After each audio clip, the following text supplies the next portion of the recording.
지금 추측의 may와 might를 공부하고 있는데요. 이 may와 might 뒤에 바로 be 플러스 ing의 진행형을 붙여서 앞으로 이렇게 될지도 모르겠다라고 하는 미래를 뜻하는 경우도 있습니다. 자, 예문을 보면서 바로 설명드리도록 하겠습니다. I am going to Disneyland this summer. 자, 지금 보시는 거는요. 이번 여름, 분명한 미래죠. 미래임에도 불구하고 현재 진행형을 쓰고 있죠. 이건 뭡니까? 거의 확실하게 결정된 미래를 언급할 때 그런다고 했죠. 따라서 나는 이번 여름에 디즈니랜드에 갈 거야. 이미 가기로 마음을 굳힌 거죠. 그런데 말입니다. 이런 표현을 바꾸어서 I might be going to Disneyland this summer. 이렇게 쓰게 되면 무슨 의미가 됩니까? may나 might가 붙게 되면 일단 추측 또는 가능성이 낮은 거니까 나는 이번 여름에 디즈니랜드에 갈지도 모르겠다라고 해서 아직 결정된 건 아니다 라는 걸 뜻하게 되는데 말이죠. 사실은 말입니다. may나 might 조동사 자체에 이미 미래가 포함되어 있기 때문에 이건 이렇게 쓸 수도 있다고 했죠. I might go to Disneyland this summer. 이해되십니까? 지금처럼 may go라든가 또는 might go라고 그냥 써도 나는 이번 여름에 디즈니랜드에 갈지도 몰라 라는 의미가 되니까 이렇게 바꿔 쓰는 건 사실 큰 차이가 없습니다. 아시겠습니까? 이런 표현도 있기 때문에 알아두시라고 한번 써봤습니다. 자, 이해가 되셨길 바라고요. 때로 말입니다. 바로 will be ing 형태의 미래 진행도 may be ing나 might be ing 형태의 표현 가능합니다. 다만 그때는 조금 더 가능성이 낮은 게 되겠죠? 자, 무슨 말인가? 바로 예문을 보도록 하죠. Don't go to his house after 10 p.m. He will be sleeping then. 자, 문맥상 가지 마라 그의 집에. 자, 밤 10시가 넘으면 가지 말란 얘기입니다. 왜 그렇습니까? 그는 그때가 되면 will be ing. 자, 무슨 말입니까? 자고 있을 것이다라는 얘기인데 그냥 will be ing는 뭡니까? 거의 확실한 상황이죠. 따라서 그가 10시 넘으면 늘 자는 걸 내가 알고 있어. 그러니까 그때는 자고 있을 테니까 가지마 이런 얘기입니다. 그런데 10시가 넘어서 아마 자고 있을지도 몰라 라고 해서 가능성을 좀 낮게 한다면 이렇게 쓰시면 되겠죠. Don't go to his house after 10 p.m. He might be sleeping then. 이해되십니까? 앞엔 똑같죠. 10시 넘어 가지 마라. 왜요? 그는 may be ing 또는 might be ing 그는 어쩌면 그때 자고 있을지도 모르니까 말이야 라고 해서 조금 불확실한 가능성이 낮은 걸 표현할 때는 이렇게도 가능하다는 걸 전부 다 may와 might의 기본 개념을 아시면 충분히 이렇게 응용 가능하시겠죠? 이해가 되셨을 것 같습니다. 자, 일단 싹 지우고요. 자, 이제 may와 might의 마지막 개념인데 사실 may나 might는 다 추측이죠. 이때 추측의 의미일 때는 말입니다. may나 might 말고 바로 could를 쓰는 경우도 많이 있습니다. 자, 정리해 보도록 하죠. 자, 추측의 경우에는 could도 많이 쓰인다. 예문을 보면서 바로 설명드리겠습니다. He may find out the answer. 의미는 뭡니까? 그는 어쩌면 답을 찾을지도 몰라 라고 하는 거죠. 현재나 미래의 말입니다. may 대신에 약간 더 가능성을 낮추면 이렇게도 가능하겠죠. He might find out the answer. 이해되십니까? 이때 might 대신에 뭐도 가능하다? 바로 could를 써도 의미에 큰 차이가 없다는 얘기입니다. He could find out the answer. 자, 의미가 어떻게 됩니까? 그는 답을 찾을 수 있을지도 몰라 라고 해서 바로 이제 가능성이 약간 낮은 걸 의미하는 게 되겠죠. 조심할 건 말입니다. might와 may가 되는 것처럼 could가 된다면 can도 가능하지 않겠소라고 해서 이렇게 He can find out the answer. 라고 쓰면 말은 됩니다만 의미가 달라지겠죠. 왜 그렇습니까?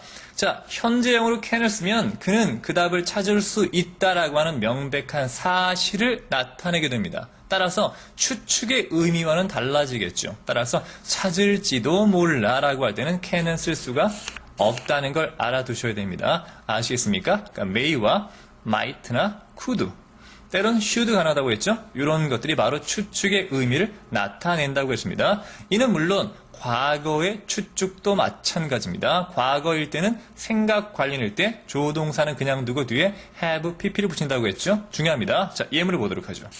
He may have found out the answer. 자, 그는 과거의 답을 찾았을지도 몰라. 아직 모르는 경우입니다. 추측이니까 찾았을지도 몰라. 그것보다 더 낮은 확률, 어쩌면 찾았을지도 몰라라고 할 때는 may have pp가 아니라 바로 might have pp를 쓰면 되겠죠? He might have found out the answer. 그가 어쩌면 답을 찾았을지도 모르잖아. 아직 모르는 경우입니다. 물론 이때 might 대신에 뭐도 가능하다? could를 써도 가능하다는 얘기죠. He could have found out the answer. 이해되십니까? 똑같이 현재형 can 쓸 수 없었던 것처럼 이때도 can 쓰면 안 됩니다. He can have found out the answer. 이렇게 쓰지는 않는다는 뜻이겠죠. 자, 이해가 되셨길 바랍니다. 일단 여기까지 한번 묶으면 말이죠. 여기까지는 뭐냐? 일단 모르는 추측입니다. 중요하죠? 모르는 추측. 뭘 모른다는 얘기입니까?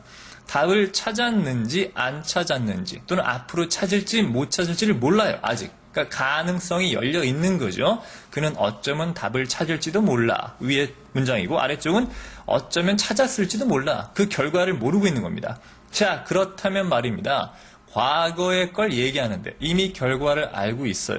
뭐라는 걸? 답을 못 찾았다는 걸 이미 알고 있는데 아유, 시간만 좀 더 많았다면 찾았을 텐데 말이야 라고 해서 알고 있는 사실을 반대로 찾았을 거라고 한번 정의 내려보는 게 가짜로 정의를 내린다라고 해서 바로 가정법이랬죠.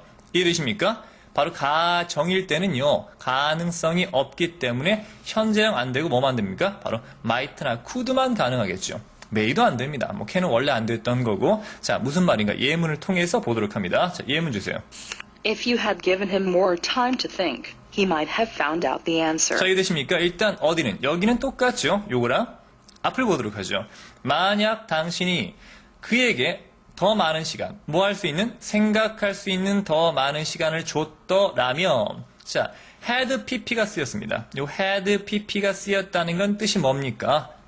가정법 과거 완료라고 하는 건 과거에 사실은 시간을 줬어요, 안 줬어요? 안 줬습니다. 이미 확실한 상황이죠. 안 줬는데 이걸 반대로 시간을 더 줬더라면이라고 반대로 가정하는 거죠. 그러니까 시제를 하나 더 과거로 보내는 겁니다. 그래서 과거의 일이지만 과거 완료를 쓰고 있는 거죠. 따라서 시간을 조금만 더 줬더라면 그는 답을 찾았을 수도 있었는데 라는 말이 되겠죠. 사실은 찾았어요? 못 찾았어요?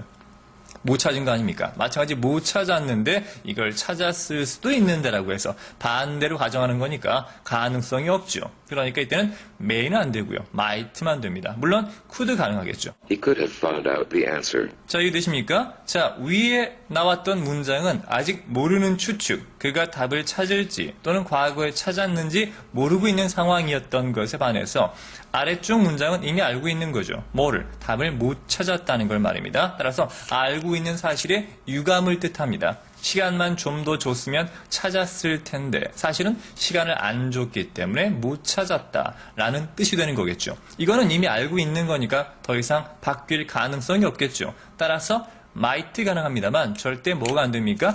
may는 쓸 수가 없다는 얘기입니다. 자, 이해가 되셨길 바랍니다. 자, 정리하도록 하죠.